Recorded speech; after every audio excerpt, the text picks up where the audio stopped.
এজেন্টদের আর স্ক্রিনের এজেন্টদেরকে আর মোদির দাদা বাবু মোদি সরকারের এজেন্টরা এই বাংলার জমিনে কোনো বাস্তবায়ন হতে দেওয়া হবে না।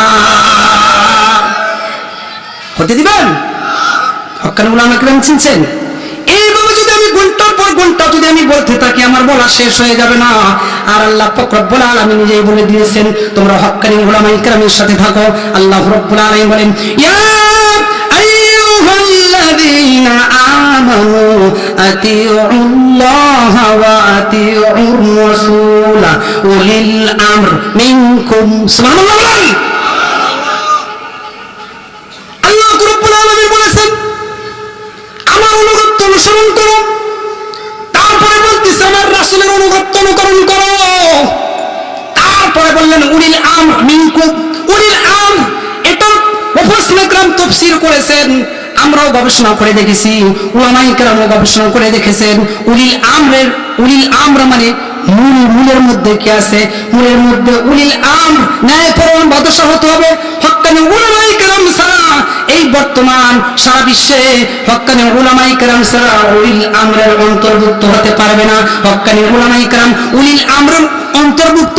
এই জন্য আল্লাহ বলেছেন যে তোমরা হক্কানি উলামায়ে কেরামের সাজেশন অনুযায়ী তাদের সোহবতে যাও, তাদের পরামর্শ অনুযায়ী চলাফেরা করো, দেখবা তাদের সোহবতে যাওয়ার পরে মানুষ পরিবর্তন হয় কিনা। কথা বলেন হয় কিনা? ইলম কালাম শেখার জন্য হক্কানি উলামায়ে কেরামের কাছে যেতে হবে। এক নম্বর ইলম কালাম শেখার জন্য এই যে মাহফিল মাদ্রাসা না স্কুলে, কথা বলেন, কোন ভার্সিটির মাহফিল না মাদ্রাসার মাহফিল, কথা বলেন। কেউ যদি ইলম কালাম শিখতে চায় তাহলে মাদ্রাসার পরিবেশে আসতে হবে। মাদ্রাসায় এসে এবং কোরআন হাদিস শিখে আমার আল্লাহ পাক রব্বুল আলামিনকে চিনতে হবে। কথা বলেন ঠিক কিনা? দ্বিতীয় নম্বর ইলম শেখার দ্বিতীয় নম্বর পয়েন্ট হলো হয় দাওয়াতে তাবলীগে যেতে হবে, নয় চরবনের ময়দানে যাইবেন, হয়তো নয় কোন হক্কানি উলামায়ে কেরামের সোহবতে যাবেন, তারপরে সেই দিন আপনি শিখতে পারবেন। আর এটাও মনে রাখবেন ওয়াল্লাহি তাআল্লাহি আল্লাহর কসম, যতদিন না পর্যন্ত কোরআনের মালা গ্রহণ না করবেন, ইলম কালাম না শিখবেন, ইলম কালামের মালা গ্রহণ না করবেন, ততদিন না পর্যন্ত আপনার ঈমান আমল ঠিক হবে না এবং আল্লাহ পর্যন্ত পৌঁছতে পারবে না, কখনো পারবেন না। ইলম ছাড়া আল্লাহকে চেনা যাবে? কখনো চেনা যাবে না। ইলম শিখতে হলে ইলমের পরিবেশে আসতেই হবে, 100% আসতে হবে। আসবেন তো নিজেরাও আসবেন আর ডেকে মাদ্রাসা ভর্তি করে দিবেন তো ইনশাআল্লাহ। যেই কথা বলতেছিলাম, ও মুসলমান ভাইরা আমার, আল্লাহ পাক রব্বুল আলামিন সূরা বাকারার 38 নম্বর আয়াতে আল্লাহ রাব্বুল আলামিন বলেন ফামান তাবিআ হুদায়া ফালা খাউফুন আলাইহিম ওয়ালা হুম ইয়াহজানুন।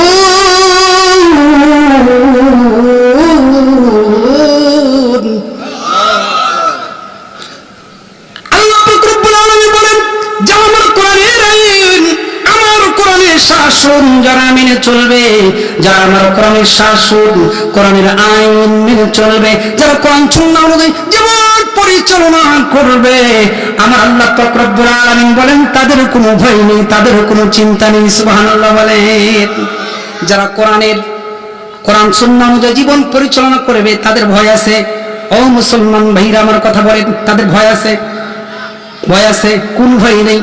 শুধু এটাই বলে নাই, আমার আল্লাহ পাক রব্বুল আলামিন বলেন, রাসূল সাল্লাল্লাহু আলাইহি ওয়াসাল্লাম বলেছেন কোন সরকার যদি কোরআন সুন্নাহ অনুযায়ী দেশ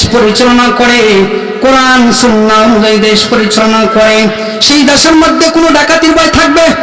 কথা বলেন। যখন কোরআন সুন্নাহ অনুযায়ী দেশ পরিচালনা করবে তখন আর ডাকাতির ভয় থাকবে না, চোরের ভয় থাকবে না, টেন্ডারবাজি থাকবে না, কোন জায়গায় খুন খারাপি হবে? কথা বলেন হবে? কোন জায়গায় খুন খারাপি হবে না, কোন জায়গায় মাস্তানকি চলবে না, সুদের কারবার থাকবে না, ঘুষের কারবার থাকবে না, এমনকি আয়নাগরও থাকবে না। কথা ঠিক কিনা? আয়নাগর থাকবে? কোরআনের আইন যখন চালু হয়ে যাবে তখন আর কোনো তন্ত্র মন্ত্র কোনো শক্তি থাকবে না, কোনো হয়ে যাবে। কথা ঠিক কিনা? শুধু এটাই বলে নাই, কোরআনের আইন যখন শুরু হয়ে যাবে, কোন সরকার বাহাদুর যদি কোরআন সুন্নাহ অনুযায়ী দেশ পরিচালনা করে তখন দেখবেন সব বাবা আর গাজা, যত বাবার আসর আছে, গাজার আসর আছে, গান বাজনা যত অশ্লীল বাহাপানা চলে, সব কিছু বন্ধ হয়ে যাবে। কিন্তু কোরআনের আইন আসেনি আমাদের বাংলাদেশে। কথা বলেন, সরকার বাহাদুরের কয়টা দায়িত্ব সামনে ইনশাআল্লাহ আলোচনা করবো ইনশাআল্লাহ। আজকের কোরআনের মাহফিল এটা তো সরকারের দায়িত্ব।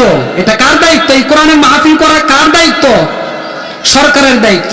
কিন্তু সরকার নিজেরা তো করেই না, আর করতেও দেয় না। কথা ঠিক কিনা? কথা বলেন ঠিক কিনা? এটা তো আমাদের দায়িত্ব না, এটা সরকারের দায়িত্ব। সরকারে কোরআনের মাহফিল সাজাবে, সাজিয়ে এই মুসলমান উম্মতদেরকে দিনের দাওয়াত দিবে। কথা ঠিক কিনা?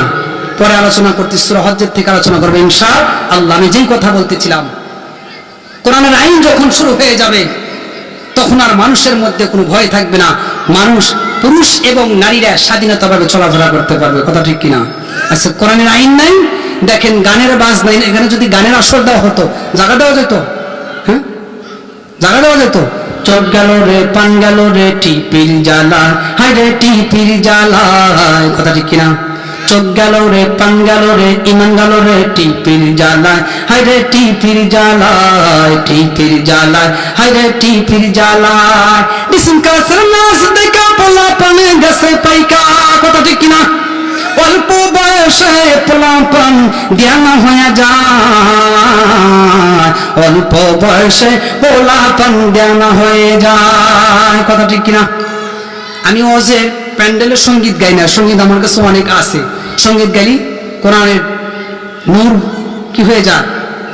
নূর চলে যায়, তাফসীর করা যায় না। অনেক উলামায়ে কেরাম আছে, উনিরা সঙ্গীত গায়, সময় কি করে? সময় কাটায়। এই জন্য সঙ্গীতের মঞ্চ আলাদা, আর কোরআনের তাফসীরের মঞ্চ আলাদা। যাই হোক, আমি যেই কথা বলতেছিলাম, আল্লাহ রাব্বুল আলামিন সূরাতুস সাফির 9 নম্বর আয়াতের মধ্যে আল্লাহ রাব্বুল আলামিন বলেন, ইয়া আইয়ুহাল্লাযীনা আমানু হাল আদুল্লুকুম আলা তিজারাতিন তুনজিকুম মিন আযাবিন আলীম।